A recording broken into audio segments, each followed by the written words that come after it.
So today, my dad turned 61, and I want to use this opportunity to wish him a happy birthday. Thank you. It's actually not just to replace the gift I haven't sent. I'm sorry, Dad.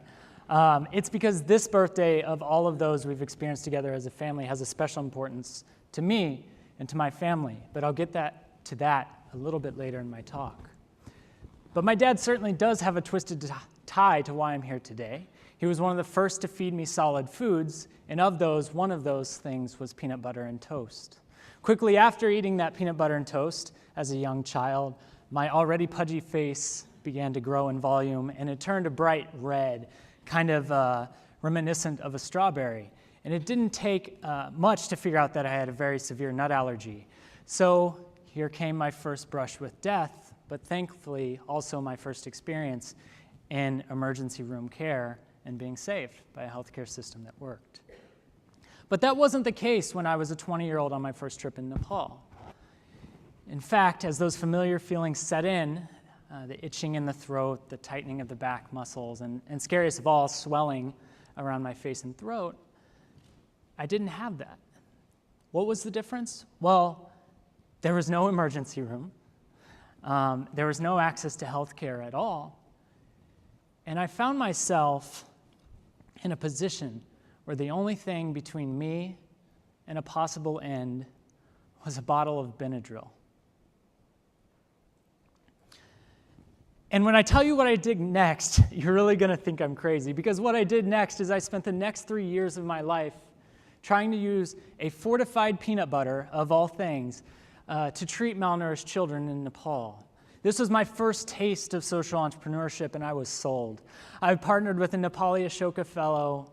I built, I branded, I blogged, I tweeted, I traveled the world to learn how this was done, and I turned every opportunity I had as a student into one to bring an end to what I found to be one of the most horrific crises in all of South Asia.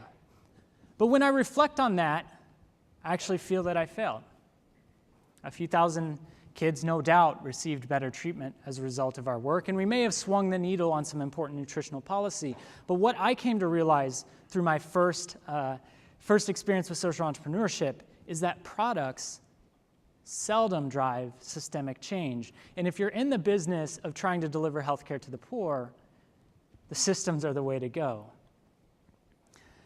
So I left the social entrepreneurship product world a bit of a skeptic. I was so tired of visiting health facilities in Nepal that were empty, without staff, and that would essentially serve as graveyards to even the most stunning of products and innovations. And so what I did is I joined an extraordinary group of people who were trying to do something different, who were trying to build a model of healthcare that was relevant and that would work for the 1 billion people across the world that basically have no access. You see, the problem is with this billion is that most of them are extremely poor, they live in very rural areas, and they rely on broken government services. The private market doesn't reach because it's not a legitimate market opportunity. So what you end up with at the end of the day is a government system that cannot bring together the combination of funding and functionality to deliver alone. So what we did at Nyaya Health is we decided we would accompany these government systems. Now, a popular advisor of ours, Dr. Paul Farmer, says that accompaniment isn't rocket science. But we decided that we would try to do accompaniment in the smartest way possible, and we would do it in one of the most impossible places in the world to prove that this model could really work, that we could deliver through these ideas. So we chose an area in far western Nepal, a place 36 hours by bus from the capital city of Kathmandu, a place that had 0 doctors for 250,000 people when we first started, a place recovering from the battering of a 10-year civil conflict, and a place that was widely regarded as one of the poorest in not only Nepal, but all of South Asia. So we put together some simple ideas about what a company meant to us, and we got to work in a humble way, as was mentioned, in a grain shed. But those ideas were, as I said, pretty simple. Here's what we do. We partner with the government. We build durability through using Nepali staff. And then we layer on top of that tools of transparency to ensure that there's accountability built into the system over the long term. And we've been after that for about 4 years, and the results are pretty promising. We've delivered healthcare to 106,000 people.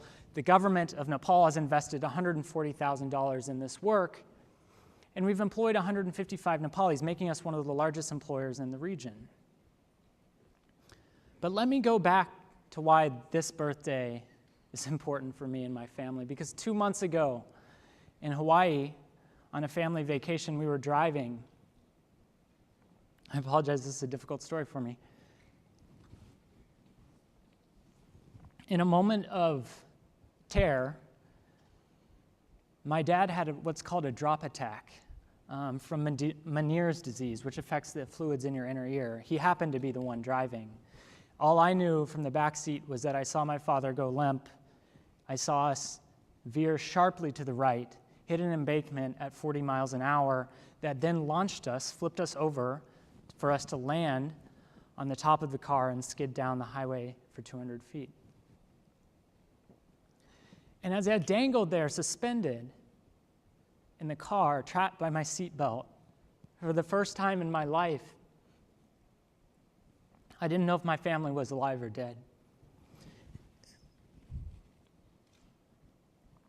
And the reason I tell this story is because I think there's something valuable from moving a place of understanding personal vulnerability as a 20-year-old to a place of understanding how much worse it is when those you love are the vulnerable at 25. For me, my big idea isn't a technical one. My big idea is that we can only do this if we are able, all of us, to link our own vulnerabilities, our own moments of being stranded in that seatbelt hanging upside down, to the billion people across the world that live that as part of their daily existence, that don't have health care for those they love. And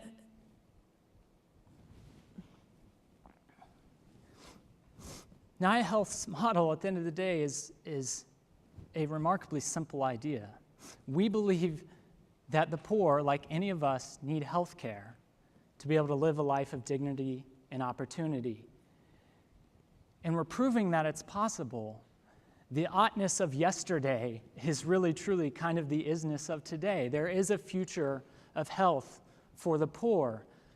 But I come here today to tell you we will only get there. We will only get there if you can act as a living link with the poor by sharing in that vulnerability. In doing so, and only in doing so, will we move from a model of aid to accompaniment. And in doing so, only doing so, will we get to live in a world defined by the word Nyaya, which is a Sanskrit-based word that means the realization of justice. So as we walk this path together, as we deliver on one of the most fundamental freedoms we can offer our fellow human beings, I'm confident we can do something else. I'm confident we can use data and transparency to turn skeptics into believers.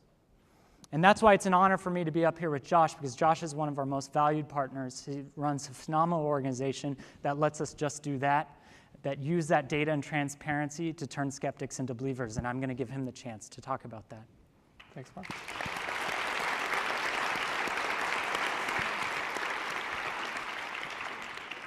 So back in 2007, I was sure that I was going to be a doctor. I was sure that that's how I was going to be useful to the world.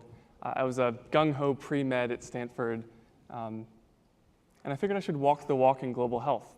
I ended up doing pediatric AIDS research at a hospital in rural Malawi, and the big statistics started to make sense there. I met a doctor, very similar situation, one doctor providing care for 250,000 people, patients walking or ox carting up to 100 miles to get to the hospital. I was told that they had recruited 500 volunteer community health workers to try to provide distributed care. The first community health worker I met, his name was Dixon. Dixon was walking 35 miles a week to hand deliver paper reports on patients in his community. And I went back on a push bike with Dixon to his house, and I looked down at my cell phone, and I had better reception at Dixon's house than I did in Palo Alto. And I described that moment as sort of getting picked up off of a couch and slapped across the face, and really sort of put two and two together, in a sense. Got back to Stanford, met a guy, Ken Banks, living out of a van on the edge of campus, creating some free and open source software, took 100 cell phones in a backpack with some solar panels, sort of smiled at customs officers on the way back to the hospital. And we went through text message training with these community health workers. And in 6 months, the hospital doubled the number of patients they were treating for tuberculosis because they were doing active disease surveillance. They saved thousands of hours of travel time using text messaging instead of bicycles. And they were providing emergency response for the very first time. And sort of armed with these results, I got back to campus, and I would not shut up. I would not stop talking about text messaging and community health. And I met 2 co-founders in the lunch line at Stanford Medical School. I met another co-founder when he commented on a blog post that I wrote. And out of our dorm rooms back in 2009, we launched Medic Mobile as a nonprofit technology company. And it's kind of hard to do this, but if you fast forward 3 really busy years, we now work in 16 countries in East and West Africa, South Asia, and now in the US as well, just focused on diabetes management in the Bay Area. And I'm going to talk about 3 very quick projects. I'm going to quickly talk about three projects. And the first is in Haiti after the earthquake in 2010. The only thing making it through the cell networks were text messages. And so we had to harness it. And what we did was we worked with a lot of different partners to set up a short code, 4636, that anyone could text to for free. And we went and broadcast to radio stations that you could text your need and your location to that number. The problem was that those messages were in Haitian Creole and they had vague references to location. So we turned to the internet and we recruited in about 24 hours about 3,000 people, mostly Haitian diaspora, all over the world, who were mapping, translating, and categorizing every single message as it came through. They processed 100,000 text messages in the first 10 days after the earthquake, and they were directly responsible for how the search and rescue teams from the US military and Marine Corps were taking action. So that's an example of knowing who needs what and where. The second project is just as simple. In India, vaccination coverage for kids was around 60% for the first year of life. This is something we know saves lives. 60% was our starting point. We kept longitudinal profiles for every kid in those communities. We sent text message reminders to the mothers and grandmothers at each household. And then if the kids missed their appointment, we automated an alert to the community health worker looking after that village cluster. We're now about 12 months into a randomized trial, and the coverage has jumped from 60 to 99%, just with text messages flying around. And the last project I'll talk about is actually ours. So Mark and Nyaya are one of our newest projects in rural Nepal. What we're trying to do there is support female community health volunteers and the community health workers as they're doing disease surveillance, as they're monitoring things like absenteeism and stockouts at the clinics. And we wanted to run really complex applications on these really simple $8 cell phones that are shipping to every corner of the planet. And the challenge was we knew that SIM card applications would work on any phone, but you have to partner and get a mobile operator like AT&T to deliver those apps for you.